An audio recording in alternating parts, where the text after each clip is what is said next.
Horrendous reports about the rapes and assaults that are taking place by South Yorkshire Police.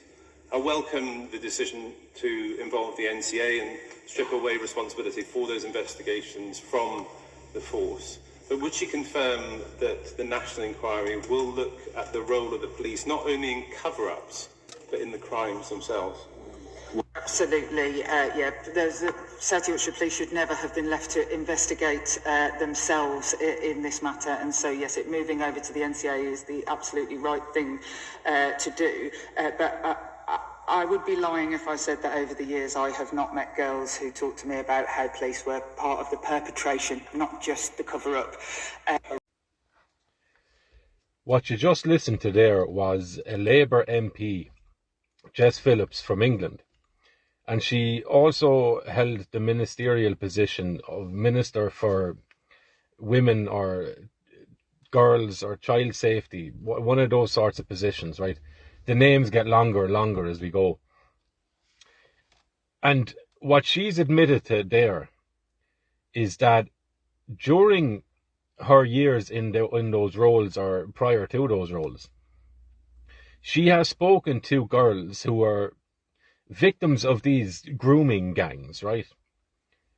And the girls had not only spoke to her about the potentials in, well, now we know the actual cover-ups of these crimes, but that the guards, the police in this state, or in this instance, the police in England, some of them, were also involved in those crimes. As she said, in the perpetration of those crimes. When you add these things together, okay, you start to understand how a state and the different arms of the state, so whether it's journalists, the people in the media, presenters, whether it is judges, solicitors, barristers, all the way down to your regular beat cop, right?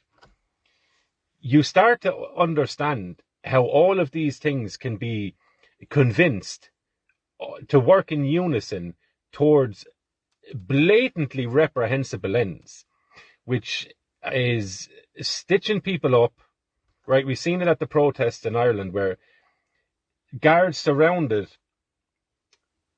a group of protesters, right, and kind of barricaded them in with fence in the house at their back and cars at the front, and then on their flanks you had a semicircle of Gardaí around them, right? And these people were not allowed to move beyond the point.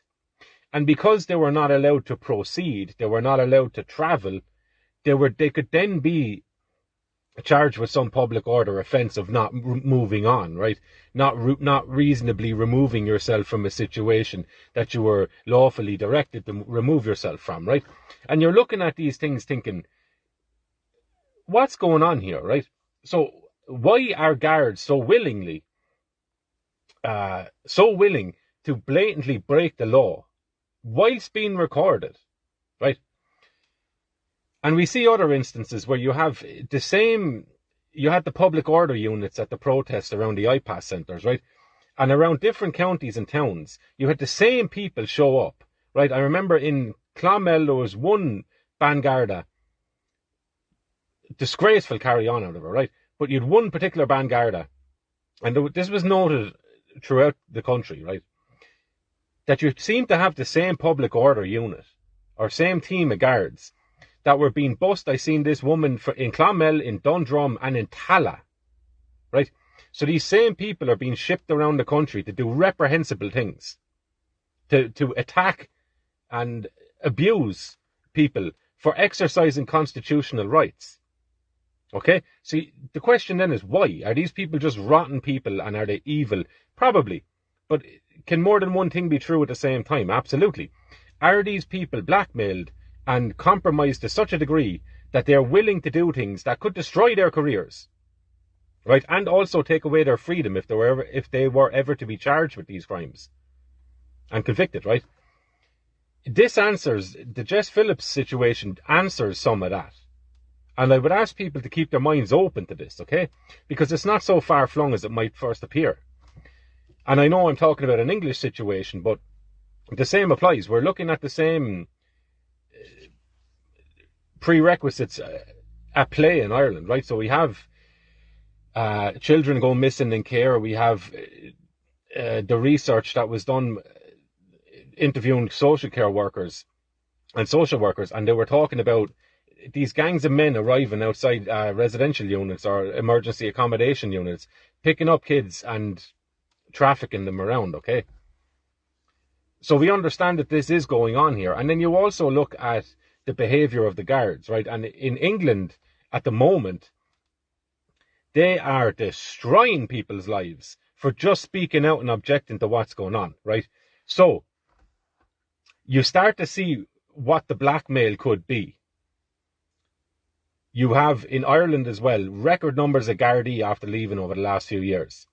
You have guards who look like they're being stitched up, right, with evidence going missing in out of the evidence lockers or out of the evidence rooms. People being caught with serious amounts of cash and drugs and whatever the case is. So you can see how these things might all be linked. Okay? And you can begin to understand how, look, we have a terrible thing. Because we might be good people, we end up assuming that other people are just like us, right? And it's the same if you're a horrible person. You assume everyone else is horrible, so you get yours at them first before they get you, right? We see the world how we are.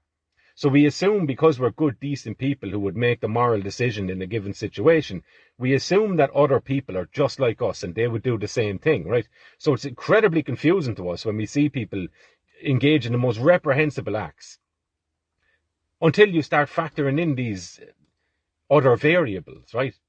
Maybe they're being blackmailed. Maybe they are so corrupt and so compromised that they're willing to do anything to save themselves from their previous acts being released. I think that's what we're looking at. And my final point on this,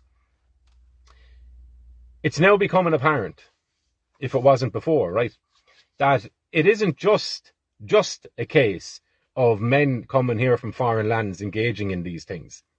This is happening, of course. But this doesn't get to happen unless you have people within your own nation that are willing to allow it and that are willing to engage in it too.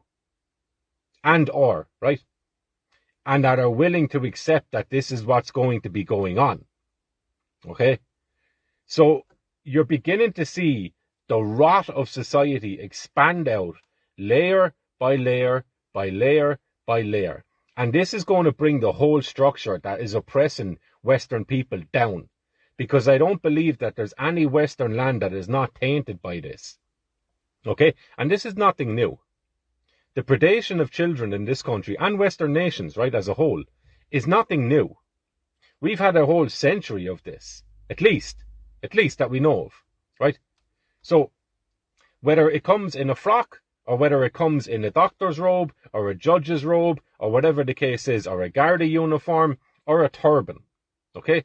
We're dealing with the same thing, which is the predation of innocence and the destruction of children. That is what we're looking at, and I believe that this goes the whole way up the fractal. That is why you're seeing politicians engage in behaviour that blows people's minds. Why are they so willing to turn on, if they were ever in line with the nation of Ireland, to turn on and destroy a whole race of people? They're willingly engaged in the act of a democide, genocide, whichever way, it's the same thing, right? A genocide engaged or enacted by a government, a democide, right? You're looking at people that are so heavily compromised, they're willing to do anything instead of face the consequences for the crimes that they've committed. That's the way I'm reading it. That is the way I'm reading it. Up to the point where they would destroy a whole race of people to save themselves. And I think you're starting to see, like the game of Jenga, one block, and this whole house is coming down.